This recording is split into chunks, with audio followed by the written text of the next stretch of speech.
మనకు కావాలంటే పాస్పోర్ట్లు వీసాలు కావాలని ఎప్పుడైతే రాజశేఖర రెడ్డి అన్నాడో ఆ సీన్ మార్చింది అక్కడ. లేకపోతే కనుక అప్పుడే కాంగ్రెస్ పని అయిపోయేది. అప్పుడు తెలుగుదేశాన్ని 95 దాకా వచ్చినట్టున్నాయి కదా, 92, 95 వచ్చినాయి. అప్పుడు మళ్ళీ తెలుగుదేశం పుంజుకోవడానికి కారణం, అంతకుముందు 43 ఏమో వచ్చినాయి. ఒక్కసారిగా మళ్ళీ తెలుగుదేశం పుంజుకోవడానికి కారణమైంది ఆ రోజున ప్రజారాజ్యం. మళ్ళీ 2014లో తెలుగుదేశం పుంజుకోవడానికి కారణమైంది అదే మెగా కుటుంబానికి సంబంధించిన పవన్ కళ్యాణ్.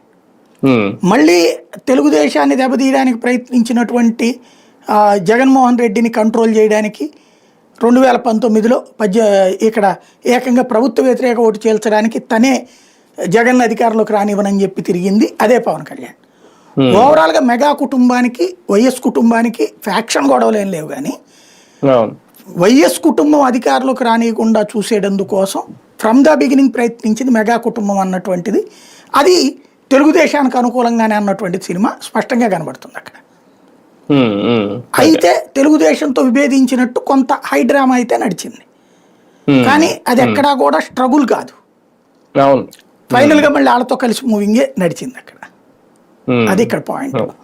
రైట్ రైట్ చూద్దాం. మొత్తానికి ఢిల్లీ పర్యటన తర్వాత, నారా లోకేష్ గారు ఢిల్లీ పర్యటన తర్వాత దాదాపుగా ఇంకా ఆంధ్రప్రదేశ్ రాజకీయాల్లో కీలక మార్పులు రాబోతున్నాయి.